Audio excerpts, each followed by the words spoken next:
Funny, don't laugh. But if it's funny, you could laugh. Okay, cool. You could be the judge on that one. This one's about my attention span. I have a confession to make. My attention span has a problem. It's an adrenaline junkie. I've tried to slow it down, try to get it to concentrate, but once you start droning on about something uninteresting, my attention span goes skydiving off my thought process, waiting till the last moment to open up my focus parachute so I seem rude until I snap back into your feeble attempt to communicate. Wait, what were you saying?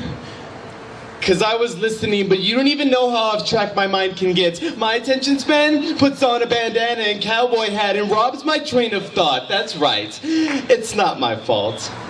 And it's not that I don't understand, it's just when you're talking, my attention span is throwing a house party in my mind, intoxicating all my intentions and having unprotected imagination with reality, starting hypothetical riots until ifs and wonders fly through my mind like Molotov cocktails, igniting my dopamine, causing a mind-wide catastrophe. See, my attention span takes no mercy, cause my attention span wrestles professionally, jumping from the top rope, body slamming any ability to focus on whatever it is you were saying. That's right, I'm picking a fight with the biggest guy I can see, cause in my mind I always win, and my attention span is a stunt double for all my good intentions, and when nothing at work plans out, my attention span decides to use all the explosives, drives an 18-wheeler off a cliff, demolishes any remaining attempt at listening to whatever it is you were saying. That's right, my attention span is a vigilante to my emotions, saving me from saying something I don't mean and making this awkward.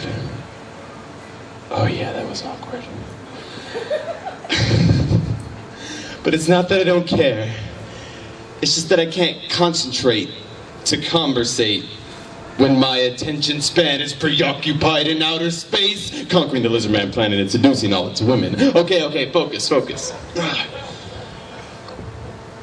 I've had this problem since I was little. My doctor calls it ADD, which of course stands for Retention Daredevil. That's right. I'm not afraid to step outside the box and use it as a flotation device because my attention span swims with sharks daily, and lately I'm getting tired of apologizing for its behavior. So please, don't get offended if you're telling me some detailed story about your house cat Buttons and how her fur matches the snows of Alaska and you suddenly realize my facial expressions are blank. It's not that I didn't hear what you're saying. It's just that my attention span is probably playing Russian roulette with actual Russians. My attention span is wanted, dead or alive, and don't be surprised if you can't catch it, because neither can I yet. But next time you talk to me, consider this a warning. My attention span has a problem. Either that or you're just boring. That's...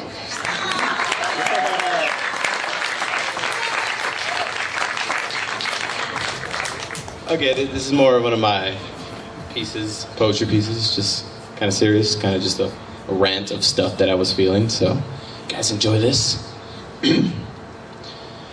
And tell me why she tastes like cigarettes and smells like candy. Contradictive, don't forget me. More specific, don't regret me. Cause I cry wolf in sheep's clothing, and if only I could suppress this urge to digest the teachings of tyrants. And how can I be timeless if you only offer less time? Indigo when the interval's left behind. Read between, clip my wings and I will be domesticated. Demonstrated by example, we are all just animals in a self-made zoo. And tell me why when I look at you I see potential. But conformity is essential, said Uncle Sam. We are not free men, we are cattle, being herded into middle-class slaughterhouses. And isn't it funny how Ronald McDonald doesn't tell jokes, he feeds them. Count calories, backwards mentalities, angels exist, I've seen them. And after our clubs putting on makeup to impress demons with pickup trucks, we interrupt this breaking story to bring you some important news. Nothing's new, get over it. Capitalism captured Jesus and put him on t-shirts, it's rehearsed all of it. You're not special, just more ordinary. And don't worry, this high is only temporary. She is a temptress in my 21st century. Political empathy, I will eventually lose. And aren't you proud of me? I'm just like you. Paycheck to paycheck, I'm just like you. I pretend to be more important because I rhyme words, but in reality all this has been said. Speak for yourself, you're already dead. Walking corporate zombie. I left my heart in the hotel lobby trying to find excuses for poverty. Well, promise me you'll stay. I'm only human for now. You see, I am influenced by basic cable, and I am not able to stop the sky from falling because I am too busy following its lead. And who are you and what do you think you need? And tell me why she's dressed in discount apparel. Be careful with your neglect because I am a deity among insects. I time history with interest. Impressed you shouldn't be, cause I'm just like you, striving to correlate my thoughts with purpose. But you're only as strong as your excuses, and you're only as wise as your credit. That's the way it's set up. So what? Give up. My protest isn't enough, never has been. Lie, cheat, steal, get fat, be American. Take your medicine to numb the numbness. Say smart things to control the dumbest. And tell me why she tastes like cigarettes and smells like candy. Maybe that's the way we all are. Striving to cover our scent of dissent to normality with our artificial actions like candy. What are you trying to hide? Sweet tooth facade. We all want to be innocent, but only ignorance is bliss. And as for the rest of it, well, it pretty much just tastes like cigarettes. Feels good, man. It's good to get that kind of stuff off your chest, you know? It's just passion and stuff. All right, this is my last piece. It's one of my favorites, and it's called Overachiever, so.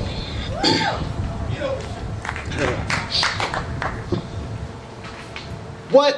You don't know me? Man, you gotta be kidding. That's right, I'm that guy with that oversized backpack accidentally hitting kids when I turn either side, punk. Pride? Man, you best get on my face with that suggestion. That's right, I read Shakespeare and Dickinson. That's right, I got more pens and highlighters than Office Max, and you don't even got to ask. You know I did the review. Yeah, well now, punk, I'm always early to school, packed in my lunchbox and chocolatey snack pack, and shoot, you don't know me? Man, you better stand back while I raise my hand in class for the 10th consecutive time just to ask whether or not I can get extra credit. Forget it. I ain't too tough looking, but people say my resume is on steroids. Starbucks and calculus warm-ups are what I enjoy. Shoot, you don't know me? You best get out my way when you see me in the halls, because I'm trying to get to class early to impress my teachers. Even though I can't run too fast because it might upset my... Hold on. I think I need my inhaler.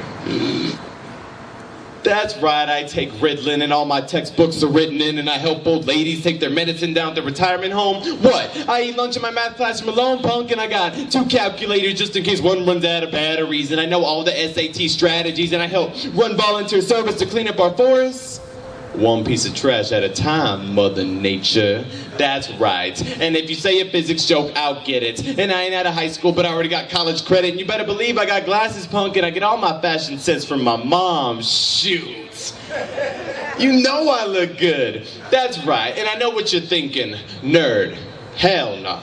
Overachiever. That's right. I got teachers' cell phone numbers on speed dial, and I haven't been with a girl in a while, unless you count girls asking me for help on the assignments. Cause I do. No minimum requirement can confine my need to stat out. That's right. I got more USBs than janitors got keys, and please, you don't know me? Overachiever. I'm a pocket protector, protractor, retainer, warrior. And this poem is over because it's already too long. That's people like me do. We achieve over. And I ain't giving any lessons. I'll leave that to the teachers. But next time you address me, do it correctly. I am not a nerd, a dork, or a geek. I am an overachiever. Thank you, guys. Beautiful.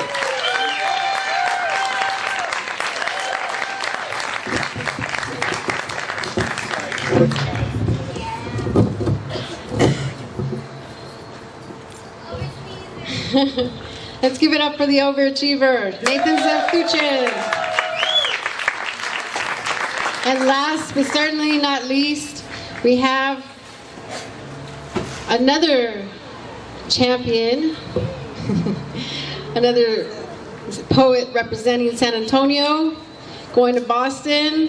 She has books for sale as well afterwards. Please see her. Miss Ariana Brown, come up to the mic, please.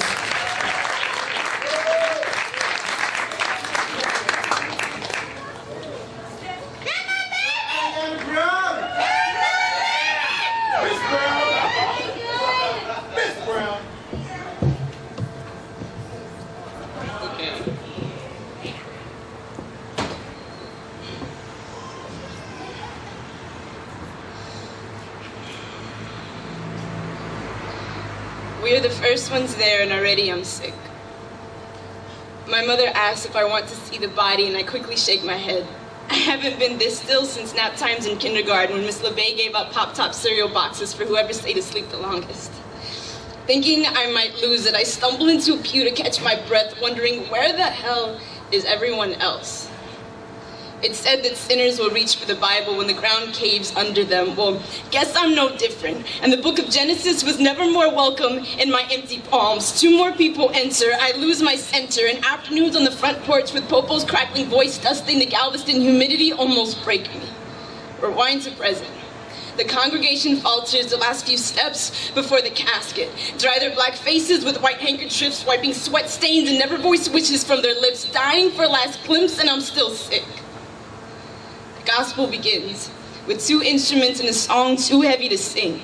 I bring my eyes to the center aisle and rest them on the pupils of my great-grandmother, cupping overflowing sentences on the brim of eruption, searching through the mass of black bodies, black suits, black hats, and a colorless reality faded to ashes. Hands are strung together in prayer, and all I have to give is silence. The forest of strangers grows more unfamiliar with each syllable, and the religious principles echoed in the foundation of this lamenting building are ripping me limb from limb, internally split between my 8-year-old self shuffling red playing cards over the sound of Popo's TV baseball game, and the secular selfish thoughts drawn on the years after. My last visit was years before the hurricane's tirade waters kissed the floorboards of every house on Avenue N, and even then I still can't remember what Popo looks like. I'm embarrassed for thinking that time would stretch its wings for me, for not knowing half my family, and for wondering if this is how my mother felt when she too packed what she had, sandwiched loose strands of Kleenex in her purse, and donned a black dress in a peeling church for my dad.